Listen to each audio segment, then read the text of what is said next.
Так, баршаңа кайырлуу күн. Кечирим бир трейдинг жасаган жокпуз әлі.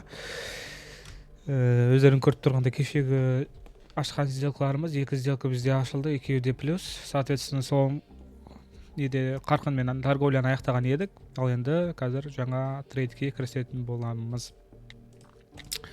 Давайте вакыт жогалтпайык. Бизде валютный параларды карап чыгайык. Audi USD парасы бул жерде бизде бага bir багытка карай кулап келе жатыр. Кызык эчтеке особо көрүп турган жокмун. Наракта бизде имбаланс диапазонуна бага түшүп келе жатканын байкап турсуңдар.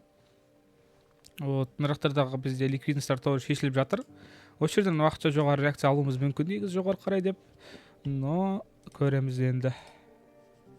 Пока тут бул жерде бизде неоднозначная ситуация болуп тур, короче.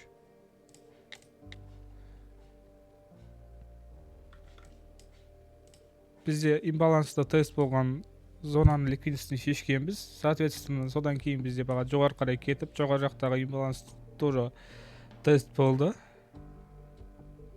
Хорошо, мынаяктагы биздин имбаланс тест болду и разворот болуп fulfill жасап, мынаяктагы кичигирим имбаланс и төмөнгө карай кетип бара жатыр. Астыңкы жакта бизде баганы жогору жиберетін rejection блок бар, бирок аны бага ұстап тура алмай, азыр пробитие болуп кеттик. В целом бизде мынаяктагы имбаланс fulfill болду и жогору сделка тоже карастырып көрсөк де болуу керек, негизи бар ғой. Свечаны жабылганын күтөйүк и дальше уже чечим кабылдайтын боламыз.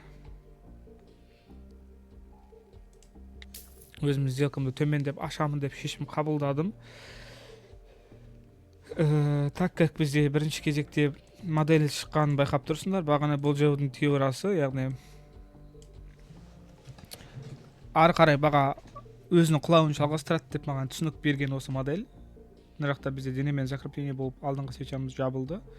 Азыр осунун алдындагы алдыңкы свечамыз, то есть и келесенде биздин целибиз мынау болду. Онан кийин бизде мына астыңкы жактардагы зоналар болуу керек. Вот. Бирок бага бизде имеет право просто жогору карай кетип калууга ошол жерден. Давайте көрөйүк кандай болуп атканын. Вот. Көрдүңөр го? Көрөмүз. Так как энди бизде бул таң калат нерсе эмес.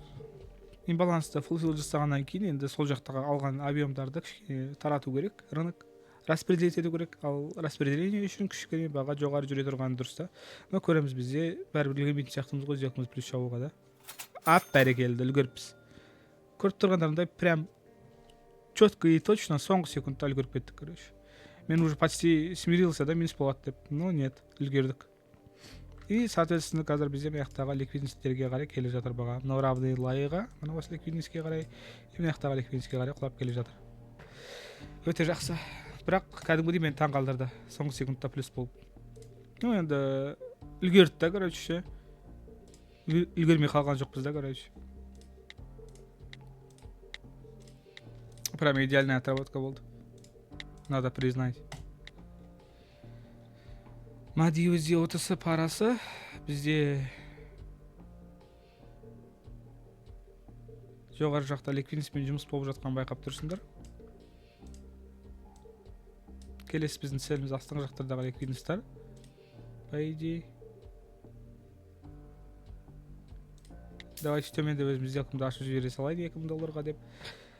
Өзүмдүн баганы кай жерде көргүм келетин идеясын силерге айттым. Но бирок бизде цель уже орундалып койгон. Ачылган кезде свеча и разворот болуп кетүү тоже вероятности бар. Но көрөтүн боламыз. Цель дегенде анау баганы болжоодун теориясынын цели.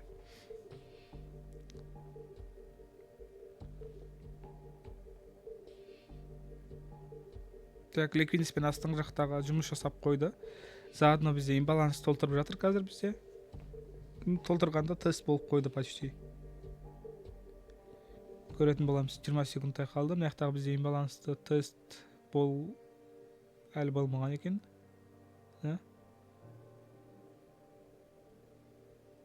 Енді болду. Енді азыр мынаяктагы диапазондагы имбаланска карай келдик. Тест болдук, то есть. Енді уверенно жогору кете берсек болот.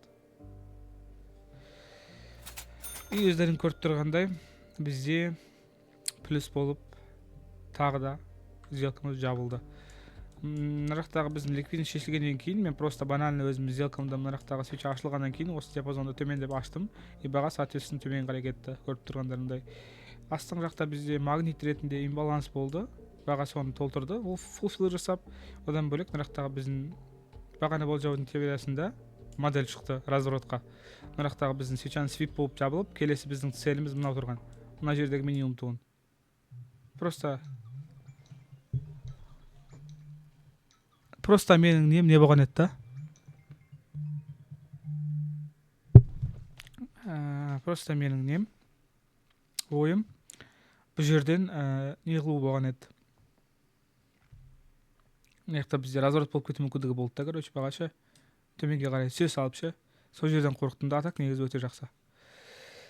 Өтө жакшы. И потом бизде возврат болуп, мына жактагы биздин неге карай келди. Так. 1-2-3.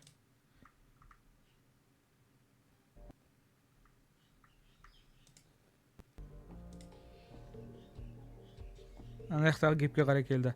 И в целом бизде уже 2 сделкамыз плюске жабылды. Өтө жакшы результат, өтө тамаша. Бизди устраивает по идее. Бирок энди видео кыска убакытта бүтүп калды. Бир көңүлүмүз түшөтүн нерсе 6 минут кетти видеонун болууна. Бирок энди бизге многовое не надо. Өздөрүң көрүп тургандай, небери кыска убакыттын ичинде трейдингден табыш табууга болотун мен силерге көрсөтүп дәлелдеп таштадым. И бүгүнкү кичигирим вывод жасап тастайык. $360 чыгарып ала салайык. Сол кезде биздин счетубузда ровно $57,000 калат.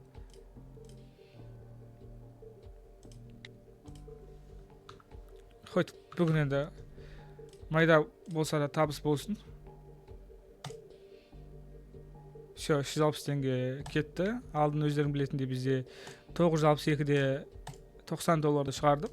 Энди ошол $360 чыгардык бизде таза пайдамызда. $57 счетубузда калды в целом. Өздөрүң көрүп тургандай бүгүнкү сауда өзүнүн аягына жетти. Өтө жакшы сауда болду. Керемет ситуацияларды таптык. Соңку секундтарда керемет плюс болдук. Барлыгы жакшы, өтө тамаша. Так, сухой новичок болатын болсаң, биздин YouTube каналга тиркел. Одан бөлөк сол жерде YouTube каналдын плейлисти деген жерине өтөтүн болсаң, тегин базалык сабактарды сен үчүн салып койгонмун. Одан бөлөк ары карай толук кандуу мен сен үчүн дайындаган дайын стратегияларды алгың келетін болса, солар менен жұмыс жасап табысқа шығып бастағың келетін болса, онда біздің командаға қосылсаң болады. Ол тоже абсолютно тегін. Төменде менің жекем бар, сол жерге жазсам болады. Сау бол.